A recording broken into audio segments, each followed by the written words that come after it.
Welcome to Behind the Build. I'm your host, Jonathan Jacobs, and today on Behind the Build, the podcast about design and architecture, I have a dear friend of mine.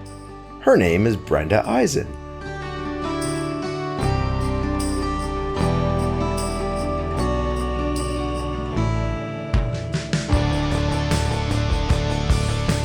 She is the principal and founder of Izen Architecture, a practice out of Toronto, Ontario. And Brenda, thank you so much for committing to this at this stage of the podcast. I'm so happy to be here. I had initially asked Brenda to participate in this podcast when it was a concept, and I was met with some, what will we call it? Healthy skepticism. Yes.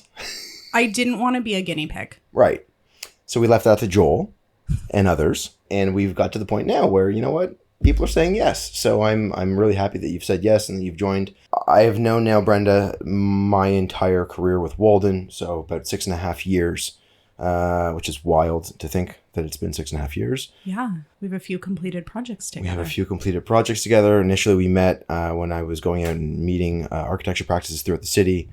Turns out that Brenda and I had some mutual connections. Brenda knows my wife. So outside of all of that, that's about the connections to us. Let's talk about you. So Brenda Izen.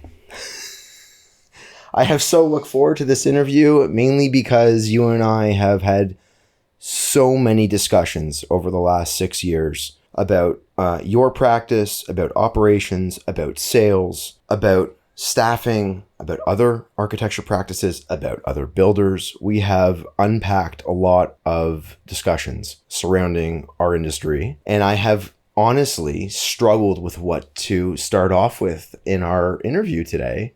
Our interview is too formal. In our conversation today, because it's really just another one of our conversations, which currently I'm dominating. I apologize. So I think I would like to ask you, you're running an all-female firm.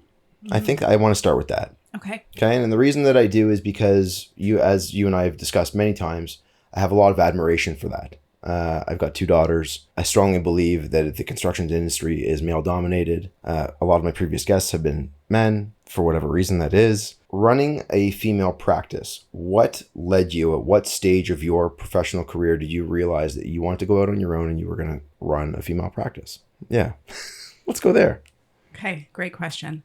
Coming up in this industry, I looked for mentors. I looked for role models, of which I had many. I am the product of so much incredible advice and so much mentorship, although the majority of my mentors throughout this process have been men.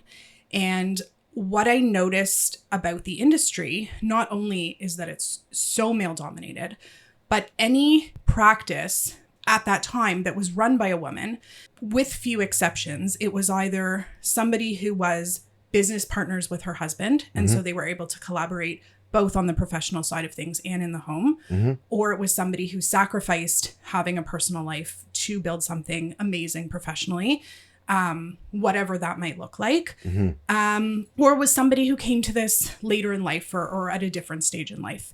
And I think that the industry is set up to be easier for men to navigate than for women. And I found that really disheartening. And I don't like to take no for an answer. You know that from us working together. And very accurate.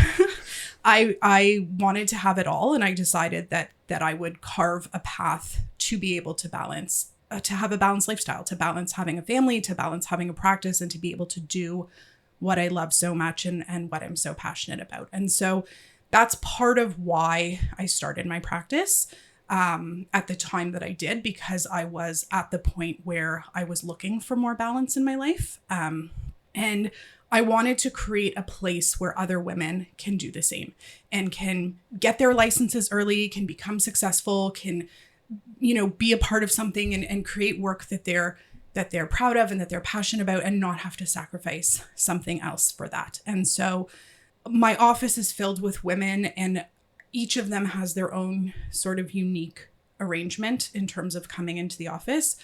Everyone who starts in my office kind of starts full time because that's the best way to onboard Standard. somebody Yeah. and standard. But we've had so many people come through and then encounter milestones in real life and need some kind of flexibility. So I have somebody that comes in 1 day a week and her day isn't even a full day. I have people that work exclusively remotely, and we've been flexible for everything, not just personally, but professionally too. I had somebody in my office do a master's of architecture while she was working, and most of the women on my team are on some part of the path to licensure. So it wasn't always women. It wasn't always exclusively women, I should say. We've had a few men come through. I'm not exclusive, I guess. I'm not trying to exclude anybody. Yeah. But I've also found that the way I run my practice, and with communication and transparency being such a huge part of what we do, and multitasking and so many skills that are unique to how our clients experience the process and how we have relationships with our clients and how we have relationships with the homes. Many of those skill sets are unique to women. I was going to say, I mean, you've just described as my wife. and other competent, smart, professional women. And I'm so fortunate to have found so many of those in the world and to be able to bring them onto my team. And I love when I encounter other women like that in the workplace. And now I know so many other women running their own practices, balancing personal and professional lives. And I love to see that. Yeah. And so I'm going to get to a few things that you've just touched on throughout some of the other questions I'm going to ask. And as a reminder to anyone listening, I do not have questions written down. This is a complete conversation. There's elements of her practice that I know and a lot that I don't know. And the question I just asked you that you just answered, we've never discussed before. I've never asked you that question before. And I'm going to try to do a lot of that over the course of this time Should together. I be nervous? I don't think so. Okay. I mean, are you ever nervous when we talk? No, I'm not. I'm generally not. You don't strike me as a nervous person. So far more like meticulous. So one of the questions that I guess I would ask you as a result of what you just described was, at what year did you start your practice? I got my certificate of practice in 2015. Okay. So this is our 10th year. Yep. It was January 2015. So it's been 9 years of Izen Architecture. Incredible. So next January is your 10-year anniversary. Mm-hmm. It will be. Mental note.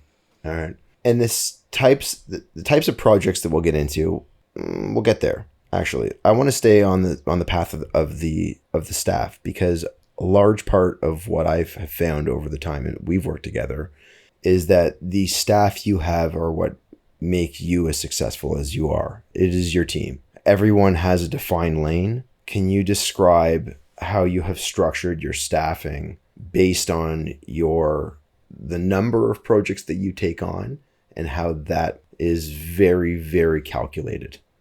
Everything I do is very, very calculated. I am a meticulous, process-oriented, organized person. Yeah. Thank you for noticing.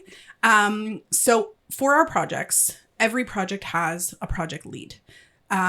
This person is not me. It's a project manager in my office that is responsible for all of the municipal approvals and all of the communications with the city, all of the communications with the consultants and the coordination, all of the communications with the builders, the RFI, and most of the communications with the client, in addition to a huge part of the design of the project. Each project manager in a perfect world manages 4 projects in various stages of the project life cycle. So, again, in an ideal situation, one is in municipal approvals, one might be in schematic design, one might be in construction, pre-drywall and rough-ins, and one might be in the finishing stage. Got it. Each project team also has me on it, so I'm on every single project team. And then in our office, we have a couple of juniors, interior designers, various other architectural technologists, and usually there's 1 or 2 other people on the team. So when somebody works with me, they're getting a team of 3 or 4 people.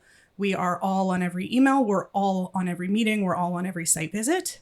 But the size of our office at this time is based on, some people have asked me, why don't you have 10 project managers and 40 projects? And it's because it's my personal capacity is 4 project managers and 16 active projects.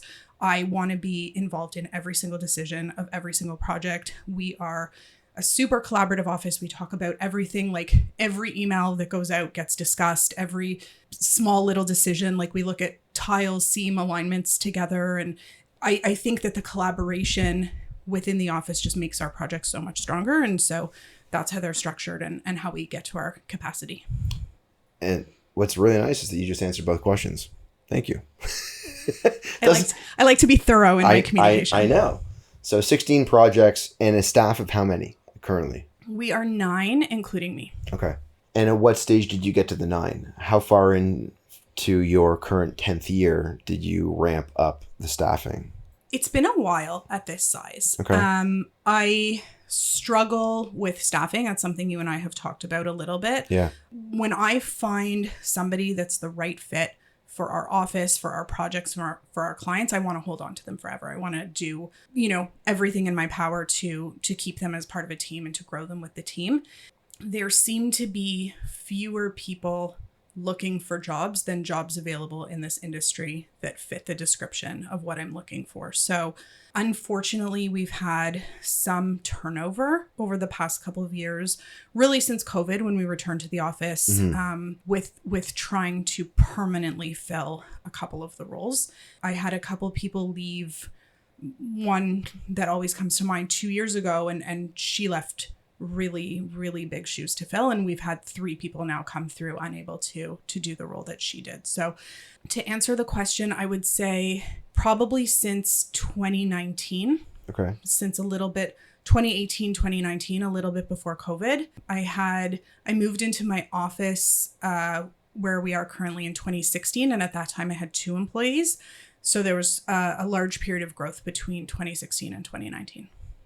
I'm doing the math on when we first met. When we met in, I think it was the fall of 2017, beginning of 2018. I didn't realize that your firm was that young at that period of time. I didn't know that. Or maybe I didn't. Or maybe we met slightly later. No, I don't think so. Okay. Yeah, it was the very beginning of the time there. Time here. Okay. Brenda, do you like to design traditional architecture? That's a loaded question, but 100%. We focus on modern architecture. Yes. Modern everything, modern design, modern architecture, modern interiors, modern detailing, modern landscapes. It's what I'm passionate about. It's what my team is passionate about. I think that every problem can be solved with a good design solution. And for me, the best design solution is always modern.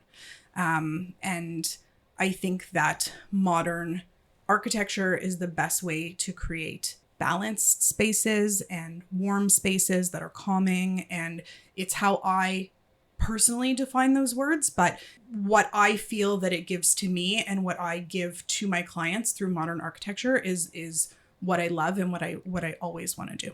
So this is something I haven't done with anyone, and I think I do want to. I've been waiting for the right person to do this with. Okay, can we define modern? Are you comfortable with that? I mean, there are whole courses in university. I know there are, but the history of modern architecture and defining it. I can give you my definition. Okay, and of modern there's a reason why I'm asking this question, and the reason is because sometimes you'll see people talking about, "Oh, come check out my brand new modern kitchen," and it's a traditional kitchen that's new. Mm-hmm. A lot of times when the word is thrown around, it means big and new. Yes. A lot of times in real estate listings, on TV programs. Yes. And yes, exactly what you just described. People say modern to indicate technology, to indicate something that's big and something that's new. Right. And that's not at all what we do. And I think modern has a bad rap because it's very difficult to achieve well. There's a lot of bad houses that would fall into a category that people would call modern.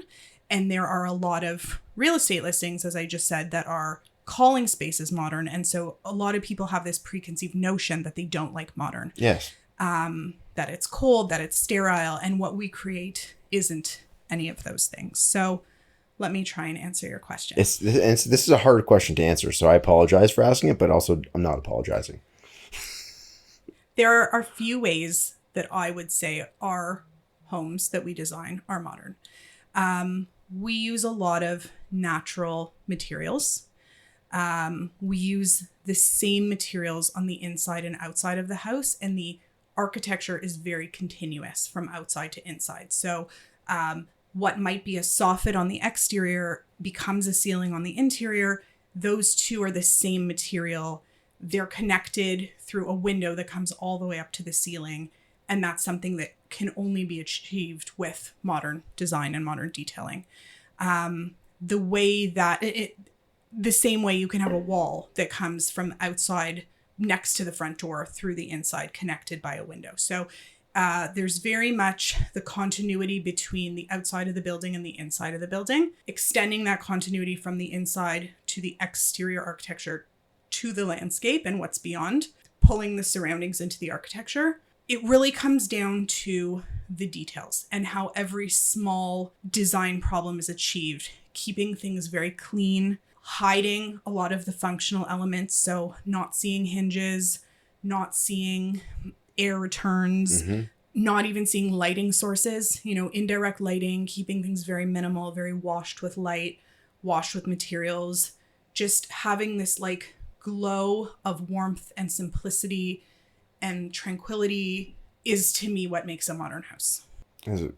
That's a good crash course in it. In Izen Architecture modern, not the history of modern architecture. No, not I wasn't asking for the history. No, it's more so about defining it, because I think that it is. I think that the definition of what modern architecture is, in many ways that we just described, is lost on some people. But when you actually stop and contemplate what it really is as you describe it. It's the utilization of a lot of natural materials, the connection between indoors and outdoors, large glass. I don't know if I'm going to be able to do this answer justice. I'm going to try and take a small chip at the giant iceberg that is modern architecture. Modernism is about scale, about proportion, light, apertures, so many things. But there are a few ways that I would say the houses that we design are modern. At the same time, I will say that there are a lot of people that design homes that have not truly studied what architecture is about, and they have a complete imbalance in the way that they look from outside. There's 6-7 different types of materials on homes, and you drive past them, and what can happen, because that's generally cheaper it's cheaper for someone to hire those type of designers. We'll call them designers. Mm-hmm. People develop a sense of what they like about a modern architecture, and that's the most people will say, I might not like it, because there's such a saturated market of bad stuff. I agree. It's very difficult to take a concept of a modern house and get it through all of the stages of design development and then all of the stages of construction and still have that simplicity and minimalist character. The simplest details are the hardest to achieve and the hardest to execute. And so when you see some of those houses that you're talking about, we've all been in situations like that where you end up on site and the builder says, this window opening doesn't end up aligning with this basement window opening doesn't align with the bay window that's coming out above. What do you want to do? The cheapest solution is to add a 7th material to the facade or leave it not aligned. And you really have to stay true to the integrity of the design. And the clients have to believe in the vision to not have these misalignments, because that takes it right away from being a space that's so enjoyable and calming to something that annoys you the second you see it, which is the opposite of what we're trying to achieve. Right. And there are a lot of builders out there. Is this where we're going? Walden Homes. No, that was not the intention.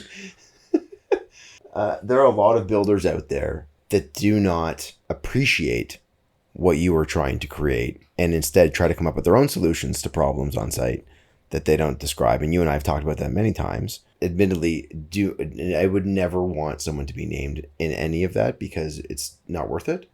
But more importantly, it's about understanding that there is a design intent. The amount, and I'm speaking, I guess, on your behalf in saying this, but there's a reason why you went through a year to a year and a half worth of design to go and have something built, to not have it butchered by someone that didn't understand that vision from the beginning. With the builders also, there is an element of experience that's required because they have to be, I've had clients that don't understand the value. And this is something you and I talk about all the time, but there's so little transparency into our industry. And architect A is so different from architect B, and the fees might be so different. Yep.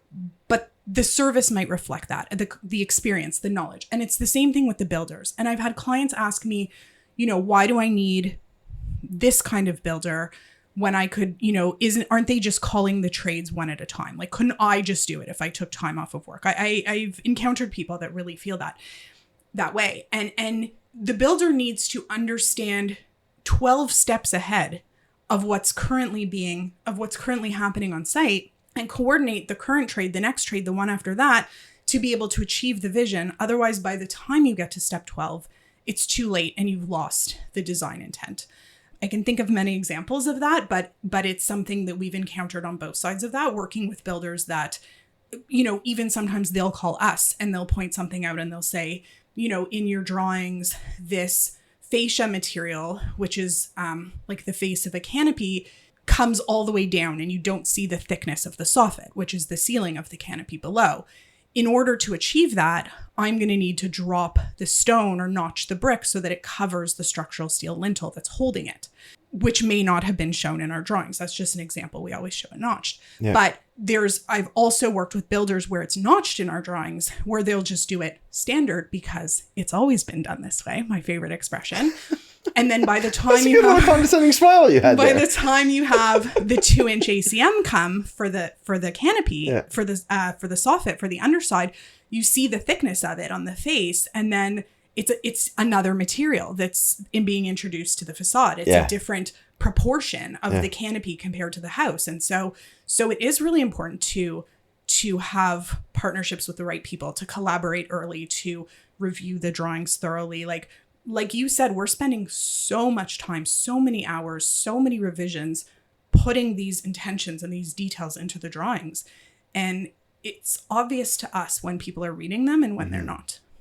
You and I have also spoken about connectivity between yourself and other principals within the industry, and that you have chats, that you share experiences, that you share all different kinds of things through these I'll call them creative integrations. Oh, yeah, I don't know. Yeah, we'll go with that. I like that.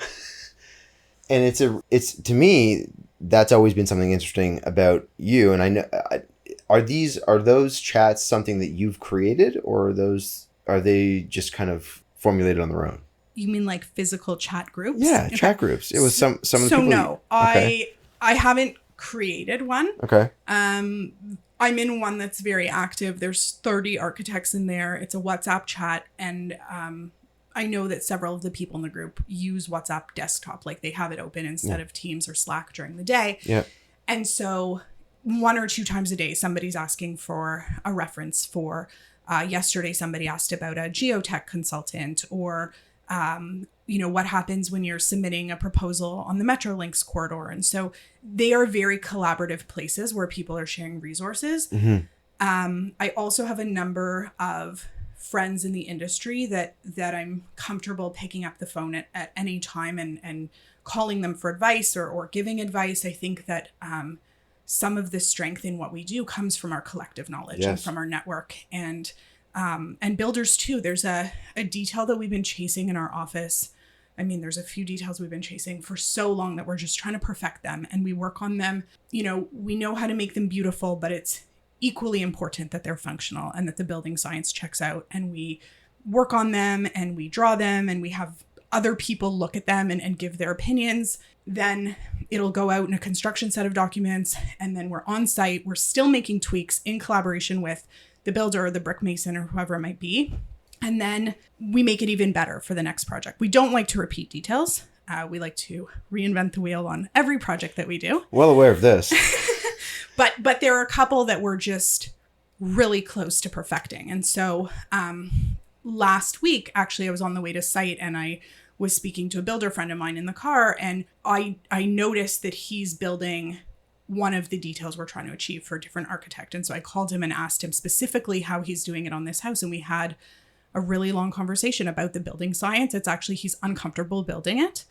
And so we talked about like how to make it better. And I went back to the office and we applied those notes to our drawings. Interesting.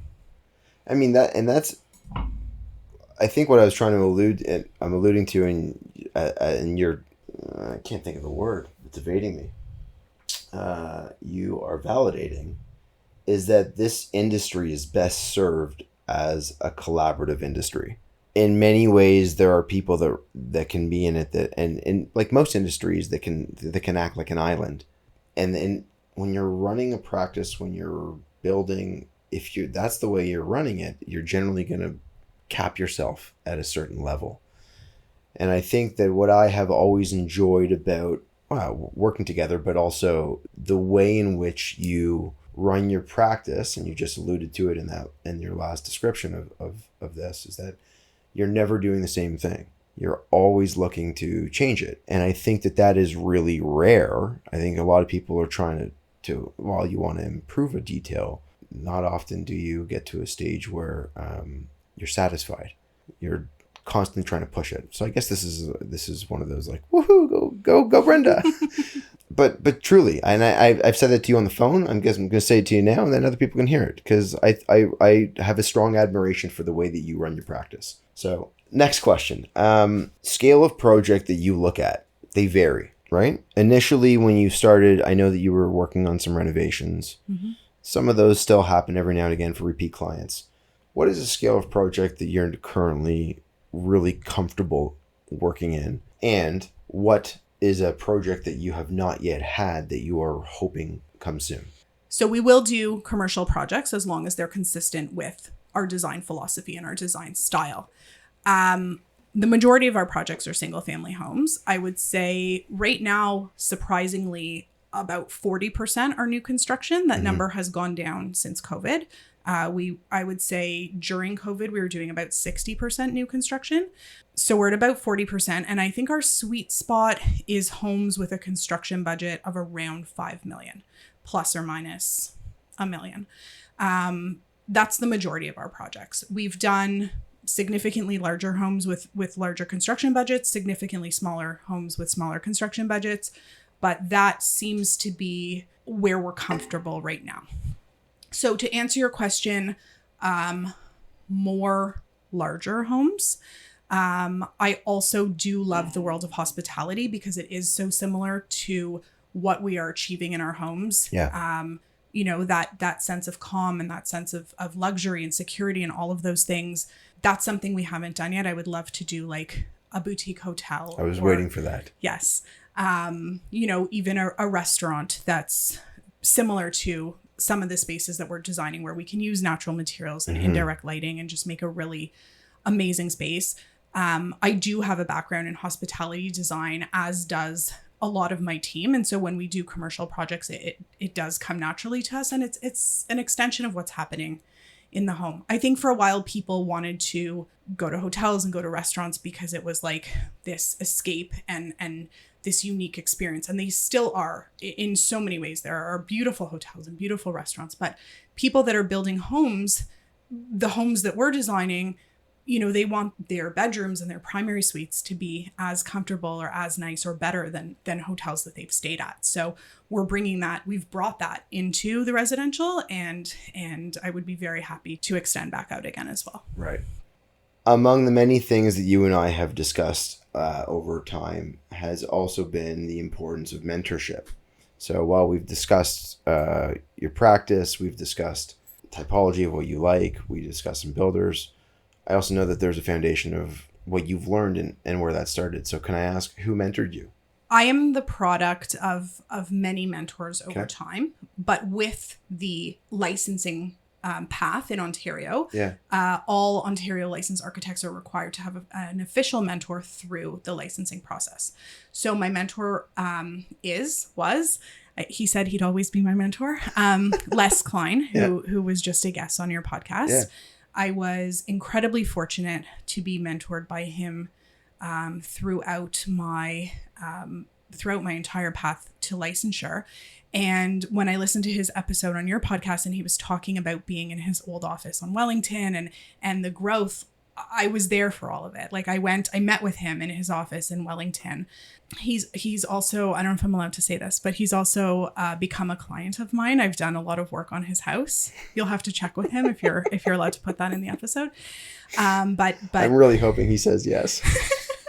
But we've really, stayed in touch, and he provided me with a lot of business mentorship more than architecture mentorship, which is what I needed at the time and still need. And he's such a wealth of knowledge and of experience. And I was very lucky to have him. Mm-hmm. And that, were you working at Quadrangle? No, I never worked at Quadrangle. Actually, the way it works with the OAA is your mentor has to be separate from your employer. Yeah. So you can't work for your mentor. I should also add other mentors that I've had. Please. My grandfather was an architect. I actually never knew that. My grandfather was an architect, and he was alive until 2017. And so throughout my education, throughout working at different firms, and even starting my own practice, and he was an incredible mentor and somebody that I could always call, send drawings to, send anything to, trying not to get emotional. But he was a huge part of who I am as a person and as an architect. Yeah. And also some of my past employers who were really instrumental in my post-formal education. And also the architects that I continue to speak to now that you asked me about previously. I think that we all educate each other and we all help each other out. And it's not a structure of formal mentorship, but it's so important to have. Yeah, for sure. So, I'm thinking about people that have family that were architects. So now I know of yourself with your grandfather, and I know Barbara Vokich Taylor, who was on the previous episode. Mm-hmm. Her dad was an architect. Mm-hmm. And Heather Doubledam. Yeah, she'll be upcoming. And I also have Beth Wassermuhle coming up, and yes, she's another one too. Yeah, so that's what I find so interesting about that is that it's really like you've kids. Like imagine one of your kids following your path, one of your grandkids following your path. I have to say, like that is a truly unique and special experience that you must have had being able to share all of your schooling and the startup of your practice with your grandfather. That's incredible. Yeah, I was very fortunate. It's also part of the reason why I'm an architect too. And I mean, aside from all of the direct reasons, I think so many in so many people's upbringings, architecture is this like obscure profession. It's not an obvious choice. And for me, it was always all around. And I grew up, visiting job sites with my grandfather. I worked throughout high school. I worked at their office. And so I was always surrounded by architecture, formally and informally. And so you lead me to another question. And that question would be, did you know at a really young age that you were going to do this? How old were you when you think it really clicked? I think there's a difference between knowing and clicking. So I'm glad that you made that distinction. I've always been artistic. Mm-hmm. The arts has always been a passion of mine. I studied art in a number of different ways. I've always loved to express myself through what I create. Mm-hmm. So at the same time, I have a very calculated, math organized, kind of like rigid side to my thinking. And with the exposure that I had to architecture from a young age, it became the obvious choice of how to merge my strengths of art and of math.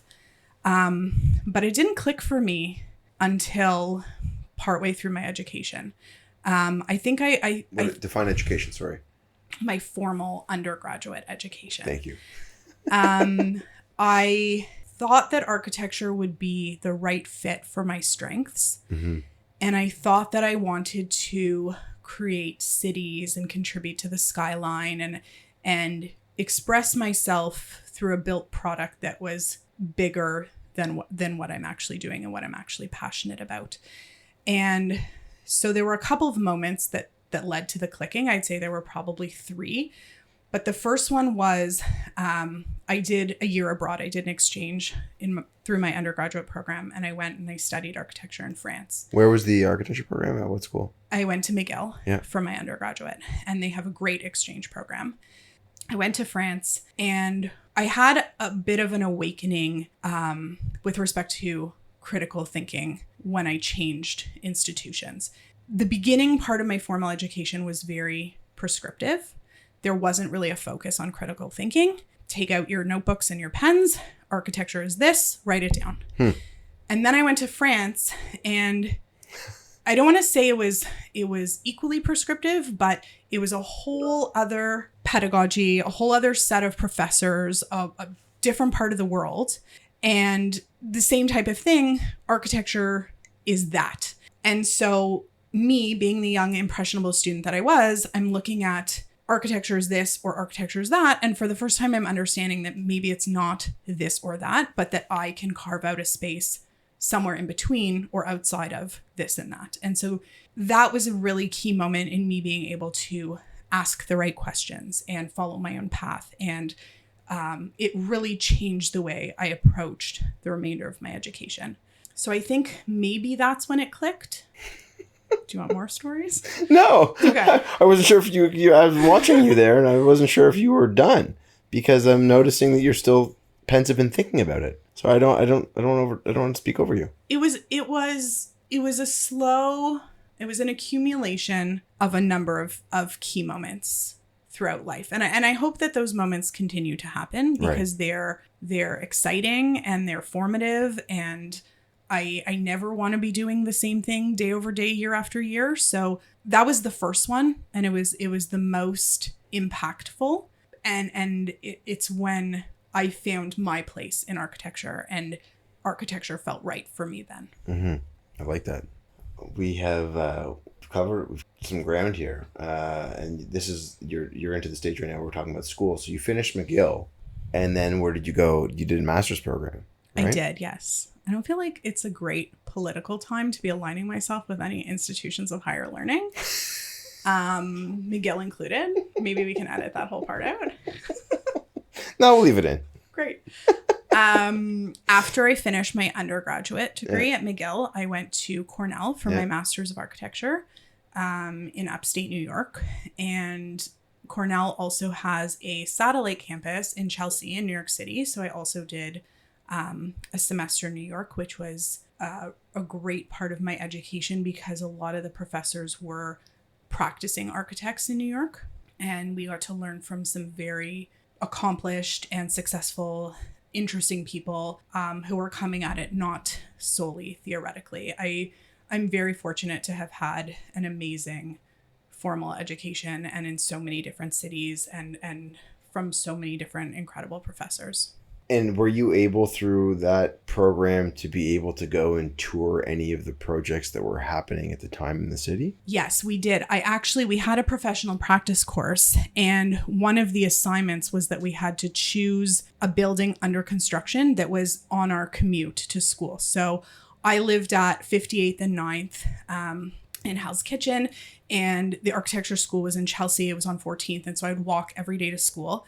And I took my time choosing a construction site. And every week we had to report on what had happened in the site during that week. So it was an incredibly hands-on type of course. And I learned then that you can pretty much wander onto any job site if you look like you know what you're doing, including large-scale construction in New York City. Yeah, well, we're going to get to talking about what it's like when you come on site. We'll get there. Yeah, okay, go ahead. Can't wait.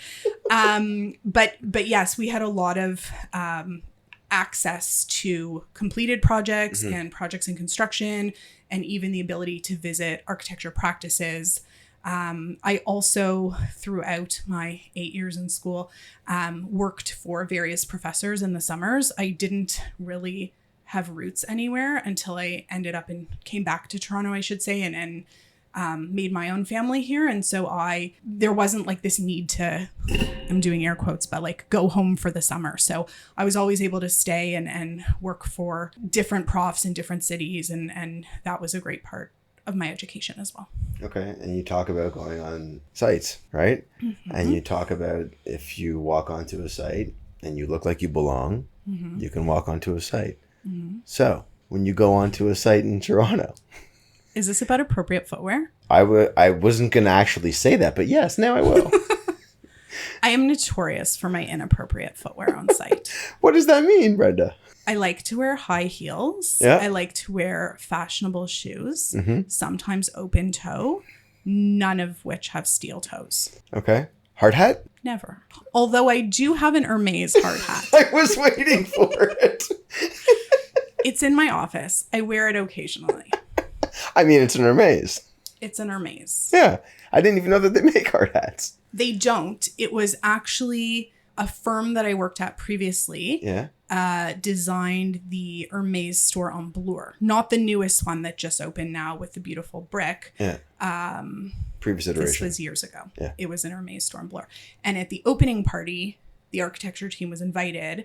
And because it was a construction opening, part of the gift bag that they gave out was Hermes hard hats. That is really cool. Mm-hmm. Yeah, that's really cool. And I've actually looked online recently. Somebody asked me, and it's actually quite valuable. I believe it.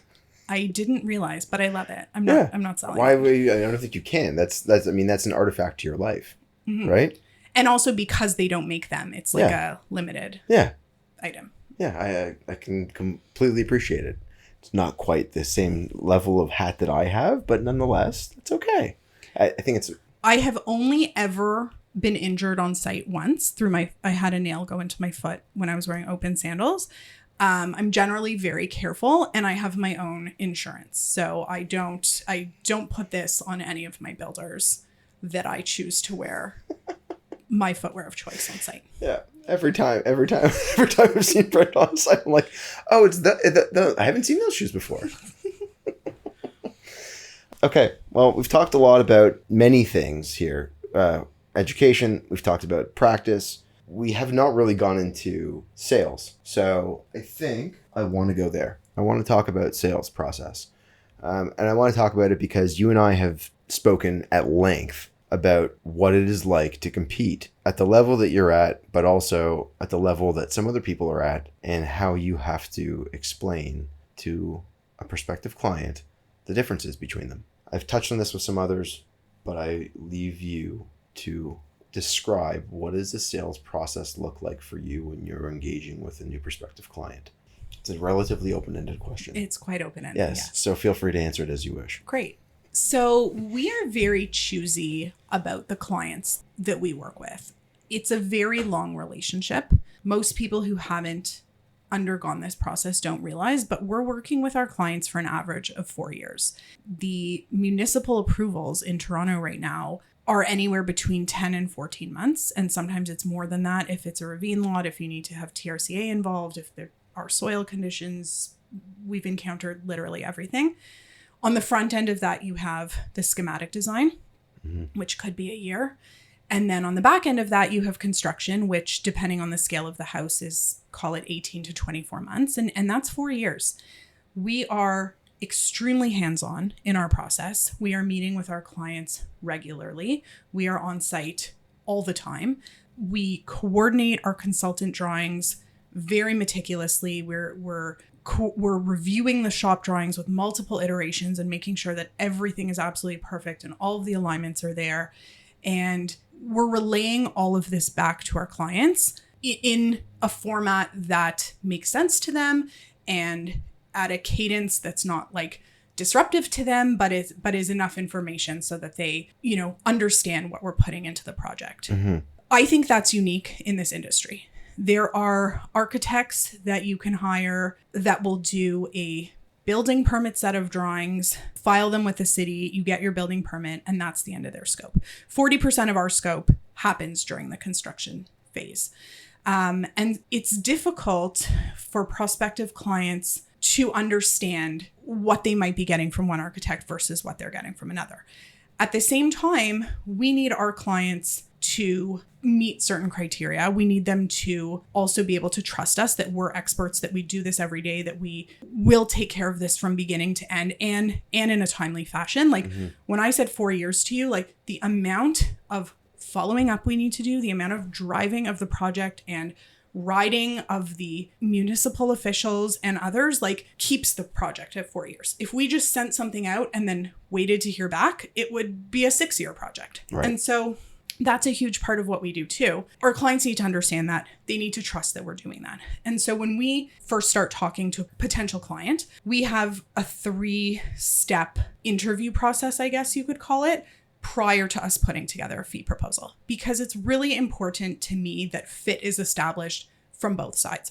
I don't think anyone can decide who they're going to spend 4 years with and give hundreds of thousands of dollars to based on an emailed fee proposal and one meeting. And I don't think most people that are building for the first time know what questions to ask. Mm-hmm. So in our process, we try to help them with not only what questions they should ask us, but what questions they should be asking others. We look at images together because, as we talked about earlier, one person might say modern and mean one thing. Another person might hear the word modern and think of something totally different. Yes. And we don't want to get into a situation where what we do best is not what they want, because then you're not setting yourselves up for success. Mm-hmm. So we invest a lot of time into these 3 meetings, after which, if there's a mutual fit established, then we will put together a fee proposal. Right. And the fee proposal, like everything else, is extremely detailed. It goes through all the phases of the project, our scope, the deliverables at each phase, and what they can expect from us. It's just that a lot of people call a lot of architects. And I've found, the clients that are the best fit for us are the most receptive to this process, and they call and I explain it and they want to have the meeting. But I get people call all the time wanting to build a new house. And I say, okay, this is it. Let's have a meeting. And they say, no, what's the number? How much is it going to cost me? Like I'm calling 70 architects. I don't have the time to like have meetings with you. That's not the right fit for our client profile, but that happens a lot. And I don't know how those people navigate this industry, navigate the building process. And I would love to drive out to one of their homes under construction or completed and see what they ended up with. Right. I really would. And sometimes they come back. Yeah. And sometimes I get all the way to the fee proposal and they say, oh, I found, a guy who's just starting out who maybe isn't even an architect. No shade, but the fees are half of yours or a quarter of yours or whatever. And then 6 months later, a year later, 2 years later, I hear from them again. And at that point, have they already started construction, or is that a scenario where they have gone through a relatively difficult design process to get to a point where they say, you know what, I need something different. I got to go back to her. It varies. Okay. But I actually can't think of a scenario where they've come back and we've ended up working together. For them. Yeah. Yeah. I think it's very, very, very rare. I mean, even on our side of things, recently you had someone actually suggest that they had found a builder, and then a couple weeks later, actually yesterday, and they said, we thought we were going to move in one direction, but would you actually consider meeting with us? And would you? I haven't responded to the email yet. I've been very busy in the last 24 hours, admittedly, preparing for this and among other meetings and stuff, but it's just that mentality is going to come up again. What led them to not go with you in the first place, to not go with the prepared and professional and experienced builder and choose something else, is going to come up again when you're talking about waterproofing and when you're talking about insulation. I hadn't even spoken to them the first time. Okay. So they're not even aware of the business offering. So, but what I'm agreed. Talking about, that mentality persists. Yeah. If someone wants to negotiate and push back a lot through the whole wooing phase of the relationship, it's generally going to lead to a very poor project, which does not fit the client profile. It does not. Yeah. Well, our clients are largely the same because we've done a few projects together. Okay, Brenda. So a couple of years ago, Brenda and I started something that was really special. There was a period of time where it didn't happen for a little bit, but it wasn't intentional by any means. And we have gone back to it. And it is on Fridays. We call it, well, generally I'll call her. And the response is, Happy Friday. And that's because it's the end of the week. And in what we do, it's the end of the week is a milestone of every single time. It is a milestone, but I've told you I'm a Monday person. I'm not a TGIF girl. That's not, hold on a second. That is not to say that Monday isn't a special day. I mean, it's like birth every single But we made it through another week. Right? So, with that said, leading into the weekend, that is our time. That is personal time. That is family time. So, your family. How many kids do you have? How amazing is your husband? Go for it. What do you like to do in your free time? What consumes your free time? This is a lot of questions. I know. Sorry. My husband, who will introduce himself as Max Izen of Izen and Izen. It's not a real company. Oh. He says it to tease me, but there is actually a lot of truth to it. I wouldn't be able to do what I do if it weren't for him. He's so hands-on with the kids, and he's so supportive of my professional ambitions and the amount of time that I dedicate to work, and that's what makes all of this work. Yeah, and our many conversations over the years, Max is always the one that has been there to support you, and you've always talked about that. I'm very fortunate. We have 3 beautiful children. Yeah. We have 2 boys aged 12 and 10 and a daughter who's 8. They are really remarkable people. They've all come into their own personalities and strengths and, trials and tribulations, and every stage of parenting I think is quite challenging. Mm-hmm. My kids are all in really high level competitive sports because the Izens don't do anything half-assed. My boys both play AAA hockey and AAA baseball. My daughter's in competitive dance. My weekends are absolutely insane. My evenings are absolutely insane. Nobody tells you when you decide to have a third child that there will be a stage in life where you need 3 full-time drivers, 1 for each child. And I work a lot, so I can't always Really? I can't always be there. Yeah. For the driving. We also have help and carpools and all the things that we need. But I'm watching the schedule run through your eyes right now as you describe this. It's not easy. This past weekend, I was in Hamilton for dance competition with my daughter, but I was also driving back and forth because my husband was in Whitby with my older son at a baseball tournament, and my middle son was in a hockey tournament. I guess you would call it Mississauga, which is halfway in between Hamilton and Whitby. And he was also in a baseball tournament. So we had 4 competitive events over the weekend. We're trying to make things work. My parents were helping. My son slept at one of his teammates' houses on Friday night so he could, be driven home from the game and drive to the first Saturday game. So our weekends are really, really, really insane. Madness. They are madness. But also joyous.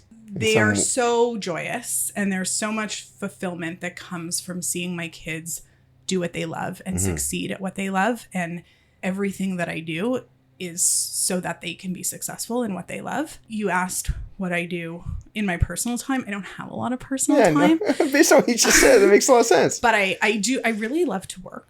I love to read. I'm an avid reader. I read a lot of historical fiction, but I also read business books, and I also read science fiction.